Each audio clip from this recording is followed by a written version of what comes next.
Bonjour tout le monde. Vous connaissiez OneSport? Moi non plus. Et je crois que je vais être le premier à tester ce vélo qui est le OneSport One S3, un fat bike avec un look particulier. Et franchement, j'étais vraiment curieux de tester ce style de vélo. J'en ai déjà testé plusieurs en vélo électrique, mais ce style pas du tout. Alors je suis vraiment curieux de voir ce que ça va donner. Et je suis un peu nerveux parce que le carton il n'est pas arrivé en bon état. Il a été, en gros, ça a sonné. Je vais vite à la porte, j'étais dans la maison. Et puis là, d'un coup, je vois un Renault Trafic qui se barre tout blanc avec aucune inscription dessus, qui se barre assez vite. Je dis ok, d'accord. Et après, je vois, j'avais pas fait gaffe, j'ai vu que le carton il était posé là, limite à côté de la route, quoi. Donc, super, le livreur. Je pense que vu que le carton était abîmé, il a dû avoir peur que je le refuse et il s'est barré. Et j'espère surtout que j'ai pas de pièces manquantes. Je vous montre vite fait un peu le tour du carton. Comme ça fera aussi office également de preuve éventuellement s'il y a des soucis. Alors ça, c'est pas bon quand c'est comme ça un peu éventré.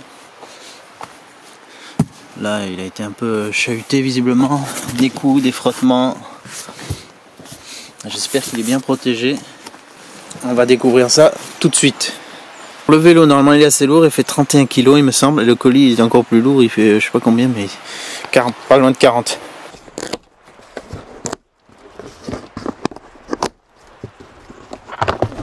J'espère vraiment qu'il manque rien et qu'il n'est pas abîmé. Une fois qu'on l'a ouvert, ça se présente comme ça. Assez classique, à part certaines marques qui ont des techniques de rangement vraiment chiadées. Donc là, on a un gros pneu. C'est du combien ça? C'est pas du 26, peut-être du 24. En 4 de large. Plusieurs petits colis. Ah là, ça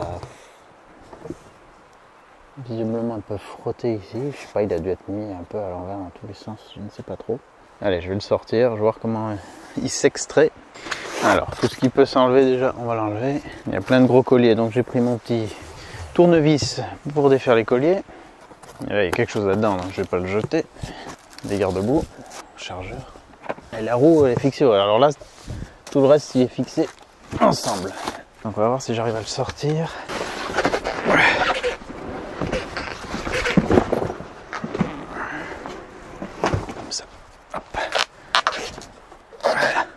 Là au fond, on a un autre carton abîmé. Oula. La vis de roue avant. Alors elle aurait pu carrément glisser hors du carton. Heureusement que je l'ai pas paumé. Enfin, qu'elle n'a pas été perdue, c'est pas moi qui l'aurais paumé. Un collier cassé. Ah, il a été maltraité. Hein. Et puis le fond, regardez-moi le fond quasiment. En fait, il est ouvert le fond. Alors je vais enlever tous les colliers, toutes les protections. Comme ça on y voit plus clair et on partira sur une bonne base. Juste remettre ça, pas que ça pendouille n'importe comment. Et voilà ce qu'on a. Alors vous commencez à voir un peu le look. Vous l'avez déjà vu en vignette. On va reparler du look à la fin. On va l'assembler, on regardera un peu en détail les finitions.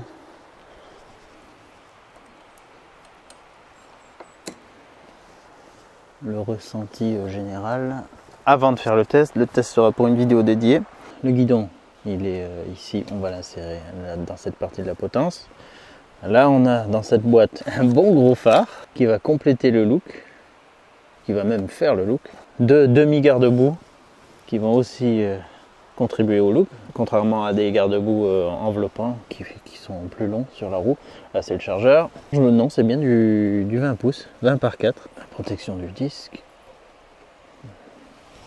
Et la boîte d'accessoires, alors on a des catadioptres, des broches de fixation, on va voir pourquoi, les pédales, l'outil multifonction et le mode d'emploi. Et les clés sont sur le guidon comme d'hab. La batterie, c'est voilà, un bloc ici comme ça. On a un petit bouton dessus pour voir son niveau de charge. Ben là il me dit qu'elle est à fond, ou pas loin. Ici pour mettre une clé, ici pour charger. Vous voyez, il montre celle-là. Il y a un petit interrupteur. Bon, ça a frotté à pas mal d'endroits. Allez, je vais regarder le mode d'emploi, suivre l'assemblage comme préconisé. Comme ça, on voit aussi comment ça se passe. Et je suis vraiment impatient de le tester parce que j'aime bien son look.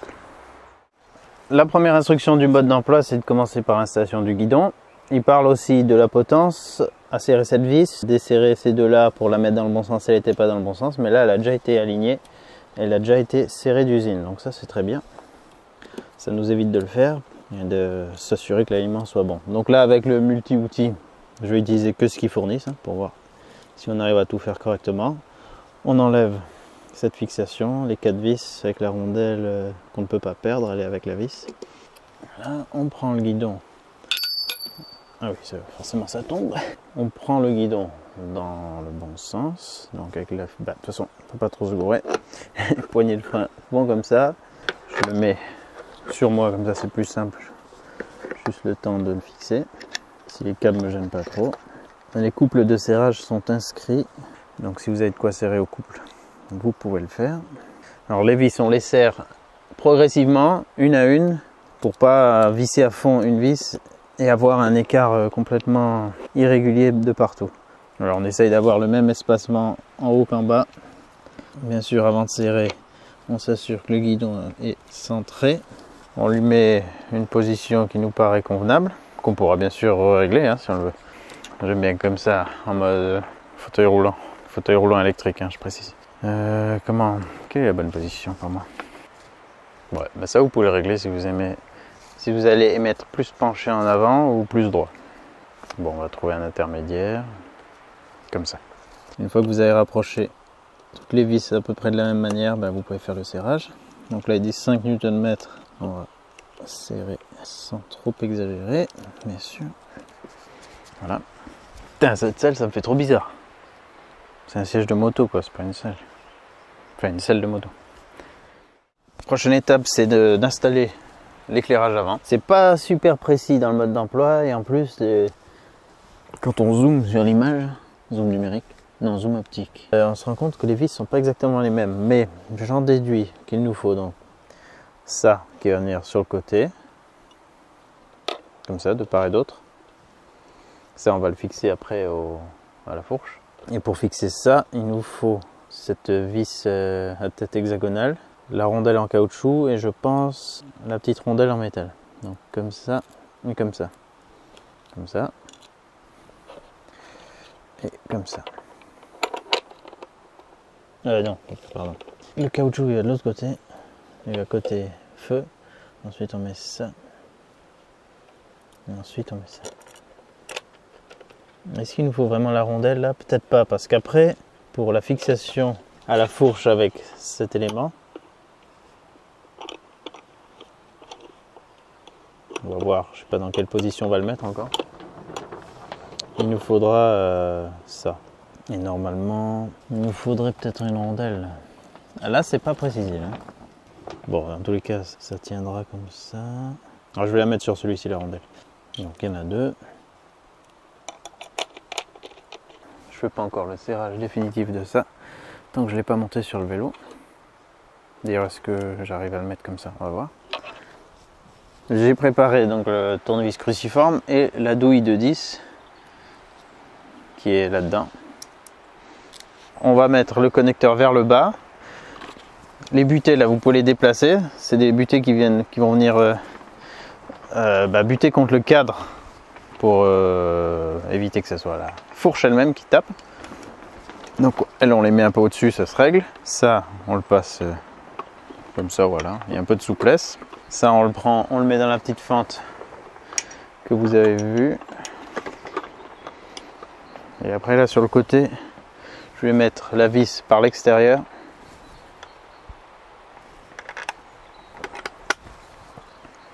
Et l'écrou à l'intérieur. Alors attends, est-ce que j'arrive? Ah mais non, mais la douille elle sert à rien parce que la vis elle est trop longue. Ok, donc la douille elle me sert à rien. Vu que c'est un écrou cranté, il va peut-être se bloquer en serrant. Ou sinon il faudra aller chercher un autre outil. Ah, ça va peut-être aller comme ça. Bon, avant de serrer, je fais les deux. Je le positionne à la bonne hauteur. Tous ces éléments peuvent vous paraître pas hyper bien ajustés, mais faut pas oublier que dans cette gamme de prix, on a beaucoup de produits génériques qui vont équiper plein de vélos de plein de marques différentes. Donc il y a d'autres marques qui ont des vélos qui lui ressemblent énormément. Moi je connaissais pas cette marque, mais je connaissais visuellement ce style chez d'autres marques. Donc souvent il y a des composants similaires. Après ils essayent de se démarquer à chaque fois un peu. Mais... Ah, c'est que ça tient bien. Ok. Bon, je vais le mettre... Bon, voilà, on va essayer de l'aligner le mieux possible. Ça, je le mets juste à ce niveau, au-dessus. Et après, ben, on serre et ça a l'air d'aller juste en maintenant l'écrou et en utilisant le tournevis cruciforme. Ouais, ça va. Une fois que la hauteur est bien comme vous voulez des deux côtés, vous faites bien le serrage. Là, j'ai resserré ça pas à fond pour pouvoir un peu l'ajuster. Et on le branche ici avec ce petit connecteur. Alors faites gaffe, les broches sont vraiment petites. Il y a un petit détrompeur, il y a 3 broches. Et il faut pas les tordre, donc alignez ça au mieux. Non, souvent il y a des flèches. Bon, sinon vous regardez bien où est le détrompeur et vous y allez tout doucement. Voilà. Voilà, notre éclairage est en place. On va passer au montage de la roue avant. Alors le disque, forcément, côté plaquette. Là il y a quoi? Quelque chose à enlever? Oui, il faut enlever ça. Voilà. Alors, on regarde s'il n'y a pas une petite protection entre les plaquettes qu'il faudrait retirer. Il n'y en a pas. La vis, on va l'ouvrir. Donc ça vient de ce côté. Et puis un ressort de chaque côté. Mais il faut d'abord enlever cette protection qui est mise pour le transport pour éviter que la fourche, s'il y avait un appui dessus, que ça risque de casser. Ça va être cette partie qui va casser si vraiment il y a un appui dessus. Ouais, bon, elle était déjà à moitié défaite. Voilà. Ça c'était juste pour le transport, hein. Vous n'en avez pas besoin à partir de maintenant.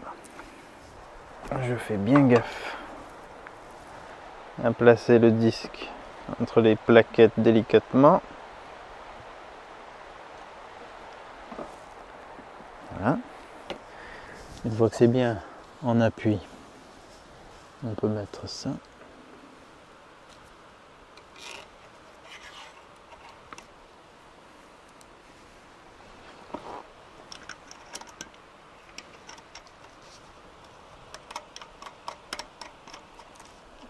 Bien serrer à la main et basculer le levier, mais il ne faut pas non plus que ce soit hyper dur à serrer. Faut que ça soit bien ferme, mais pas non plus hyper dur. Voilà, alors une fois que vous l'avez serré, là, vu que j'avais actionné la poignée de frein, ça avait rapproché un peu les plaquettes. Donc ça va se dégripper un petit peu au roulage. Voilà. Avec les premiers freinages, tout ça, ça va se mettre en place. Bon, on peut mettre la béquille maintenant. Maintenant, les pédales qui sont en métal, très ajourées. Il y a toujours le repère L pour left à gauche et R pour right à droite. Et sur la pédale, on a la lettre correspondante avec une flèche qui nous dit dans quel sens visser. Donc là, R, c'est ici. Et ça nous dit de visser dans ce sens. De l'autre côté, ça va être l'inverse. Là, on a le protège pantalon qui enveloppe bien des deux côtés la chaîne. Mais il m'a l'air d'être en plastique assez fragile. À voir. Une fois qu'on a serré à la main, on prend cette espèce de demi-clé plate de 15 pour faire un serrage. Mais c'est pas pratique. Ouais, pas trop pratique avec ce truc. Bon voilà, ça devrait aller. Pareil de l'autre côté. Maintenant les garde-boue, les demi-garde-boue. Pour l'avant c'est le plus court. Donc là on dévisse ce boulon là. Avec côté rondelle et écrou. On le met par derrière. Et on remet l'écrou qui est un écrou auto freiné. Où est mon multi-outil? Là. Ouais, alors là... Ah, pareil, là, je vais être embêté. Je peux pas serrer les deux. Ah, non, il va me falloir une deuxième clé. Bon, c'est un peu l'inconvénient de celui-là. C'est vrai que c'est mieux d'avoir les petits kits d'outils, même si celui-là, il est pratique.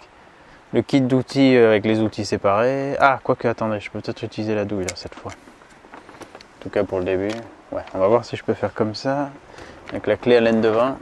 Ouais, on va essayer comme ça. Ouais, ça devrait aller qu'on serre, mais pas à fond, pour régler la hauteur du garde-boue, selon principalement le style, je dirais. Principalement pour le look. Hein. Bon, on va le mettre plutôt bas. Comme ça, il capte un max d'éclaboussure. Une fois qu'il est bien aligné, on peut le serrer au mieux. Après, s'il faut prendre 2 outils pour bien faire le serrage, n'hésitez pas. Parce que là, c'est vrai que c'est pas facile de tenir la douille. Non, j'arrive plus. Voilà, là c'est très simple. Il n'y a que ce point de fixation. Hop. Donc lui, il est assez flottant, on va dire.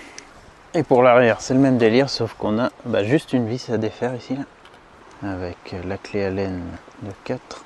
Là, c'est un vélo facile à monter. Hein. Surtout que la potence, elle est déjà en place, déjà alignée et serrée, donc ça, on gagne un peu de temps. Et puis là, pareil, juste un point de fixation qu'on pourra mettre voilà, soit comme ça, soit vraiment proche. Je me demande si ça va pas trop bouger ça à l'usage, si ça va pas trop claquer, parce que ouais, je vais le mettre en position haute aussi.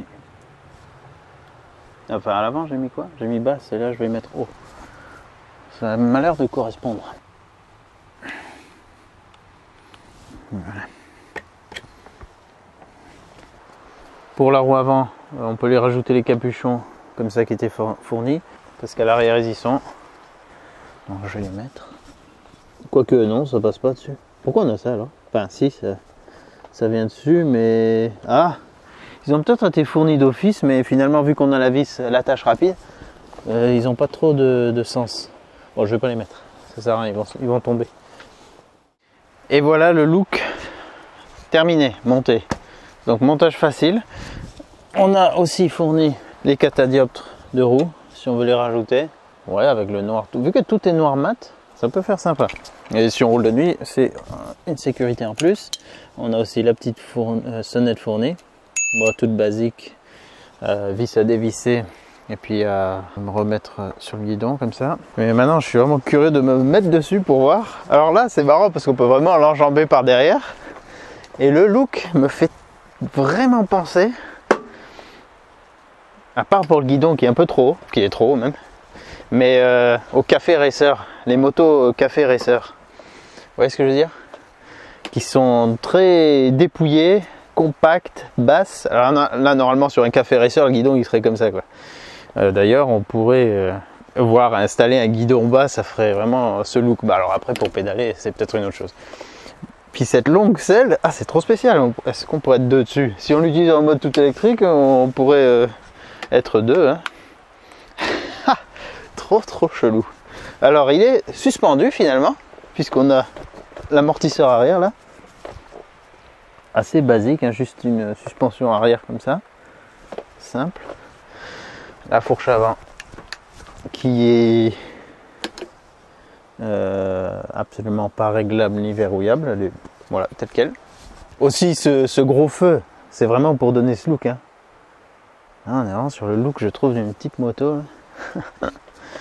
Là je vois qu'on a des pattes certainement pour mettre un autre garde-boue, donc ça doit être une fourche qui équipe d'autres vélos avec un autre style ou un style similaire mais avec un garde-boue plus enveloppant, complet. Là c'est vraiment assez minimaliste, look très sobre, presque un peu industriel parce qu'on voit c'est tubulaire, tout est assez sommaire. Après c'est un vélo qui est vraiment pas très cher, hein. C'est un vélo qui est à moins de 900 €.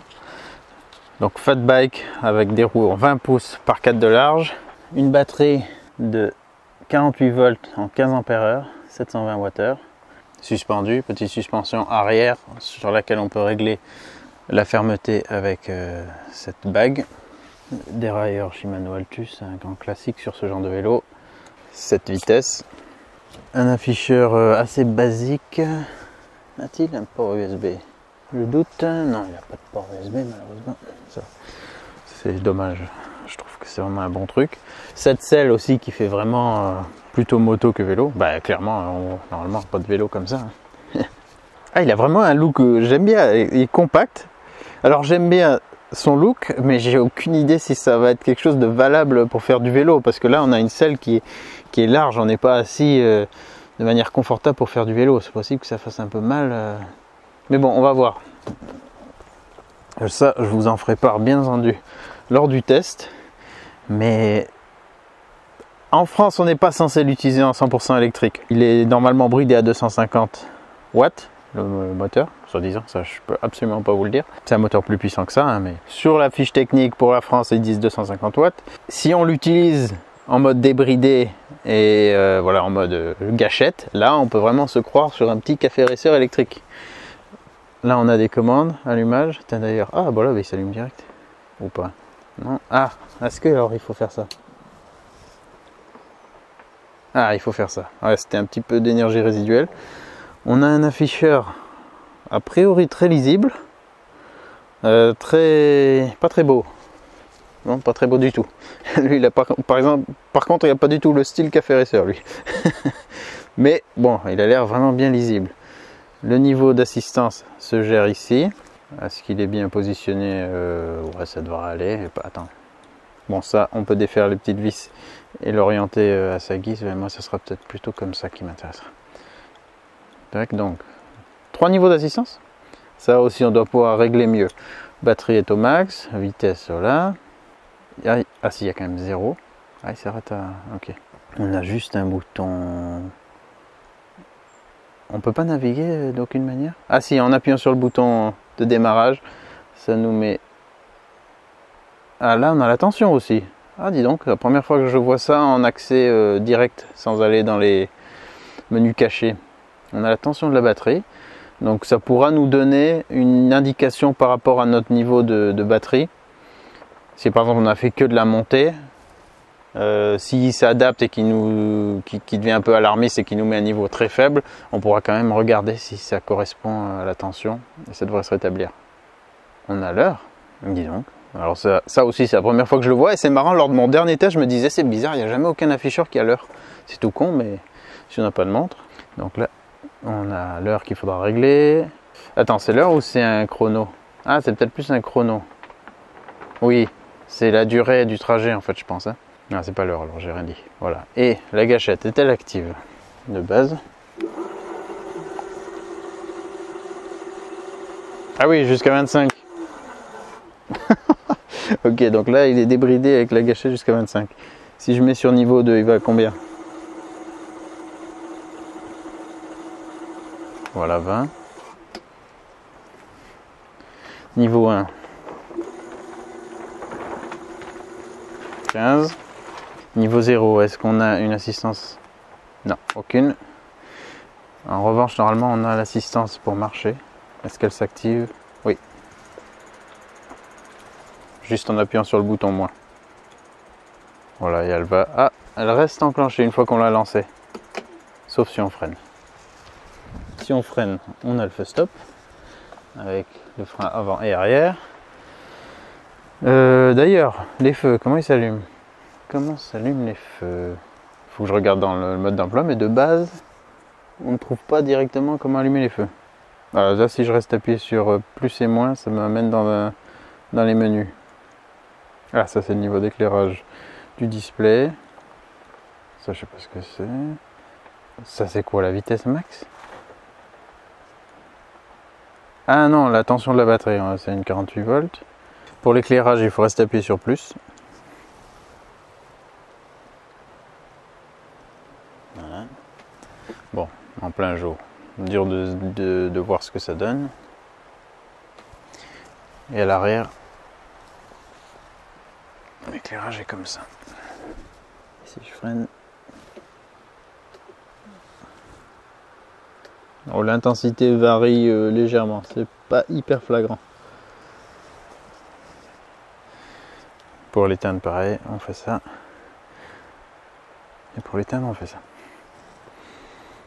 Pour retirer la batterie, alors on l'éteint de l'autre côté, là où vous avez vu. On a la clé. Donc là, vous avez vu qu'on n'a pas besoin de la clé pour l'utiliser. Là, on déverrouille et je pense que ça va faire quoi? Ça coulisse un peu vers le haut. Est-ce qu'on peut l'enlever au moins? Attends. Bah si, normalement oui. Attendez. Il y a un petit truc que je ne sais pas comment ça se passe. Ah, faut tirer un peu vers le haut. Ok, donc il faut tirer vers le haut. Complètement, ça va bien embuter là. Et après, on la retire. Voilà la forme qu'elle a. Ici, c'est le connecteur. Il est IP54, le vélo. Le fait que le branchement soit pas tout en bas, je pense que c'est un point positif pour la longévité certainement. Là, quand il est ouvert comme ça, ouais, il ne reste plus qu'à lui mettre un petit moteur thermique. Et on a un Café Racer. Alors pour le remettre, ben, on fait l'inverse. On remet bien en haut. Tac. On verrouille. J'appuie sur On. Et je peux l'allumer. Ouais, display absolument pas flatteur, mais extrêmement lisible. Vraiment très lisible. Ah, je suis vraiment impatient de tester. Ce pédale, le frein avant est un peu mou. Il va falloir voir le réglage. Les poignées, un classique qu'on voit sur beaucoup de vélos de cette gamme de prix. En termes de poids, qu'est-ce que ça donne? Alors déjà l'arrière là,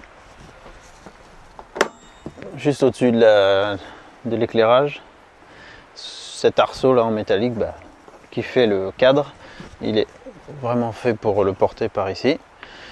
Le guidon, il a une forme facile à choper. Ici aussi, on peut le porter par là.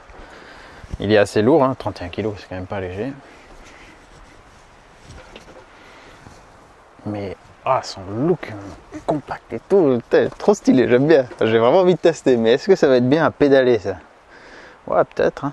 Pas de raison. Ah oui, truc intéressant. On n'a pas de réglage de selle, je viens d'y penser. Jamais vu ça, un vélo où on n'a pas de réglage de selle possible. Ah ouais, là c'est hauteur fixe. Pour le poids, ils disent 120 kg, poids d'utilisateur. Mais pour la taille d'utilisateur, qu'est-ce qu'ils recommandent? Là, ça va pas être pour les grands gabarits. Hein.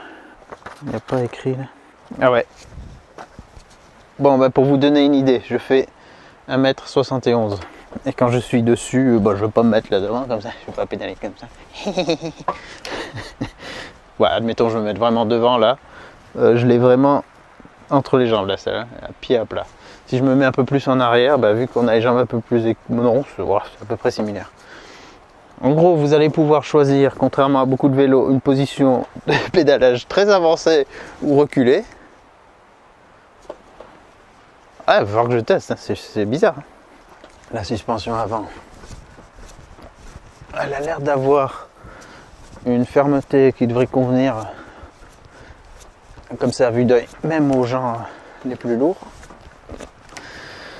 La suspension arrière là, tarée comme ça, elle a l'air assez ferme. Je vais le tester hors. C'est quoi qui fait ce bruit déjà? C'est cette suspension forcément. Ou la selle. Je sais pas, je pense qu'il va y avoir pas mal de bruit parasite. On verra, mais celui-ci, c'est vraiment le genre de vélo, je dirais, qu'on choisit pour son look. Hein. Donc il a deux freins à disque mécaniques. Ils disent pas les dimensions, bon je pourrais le mesurer. Il aura le régulateur de vitesse, quand on roulera, il suffira de rester appuyé sur moins et il nous bloquera la vitesse si on l'utilise en mode électrique. Pour le prix, il me paraît correctement équipé. Il a l'éclairage avant et arrière avec les feux stop, il y a deux freins à disque, bon ça c'est normal. Une batterie avec une assez belle capacité, facile à enlever pour l'emmener avec soi, pour sécuriser un peu plus le vélo, pas se la faire abîmer ou dégrader. Et pour la charger aussi à l'intérieur si on n'avait pas de quoi charger dans un garage par exemple. Il est tout suspendu, donc ça va améliorer le confort, mais ça on va le valider, on va le découvrir en testant. Et puis vraiment le truc je trouve qui est le plus intéressant, c'est le look.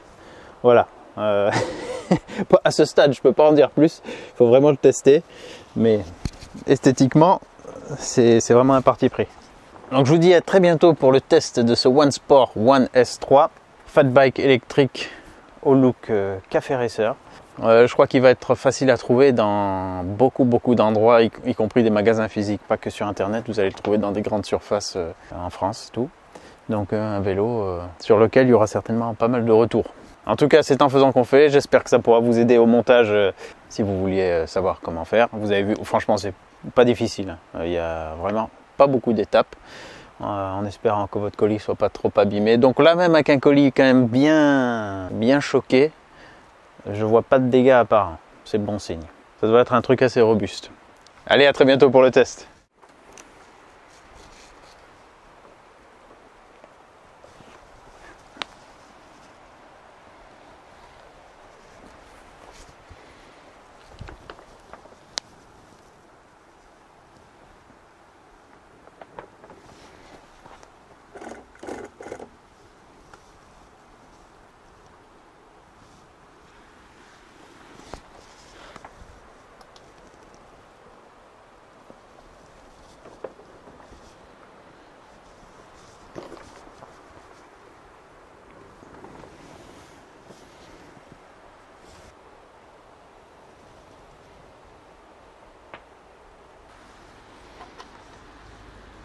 Si, ouais, ça a frotté un peu ici.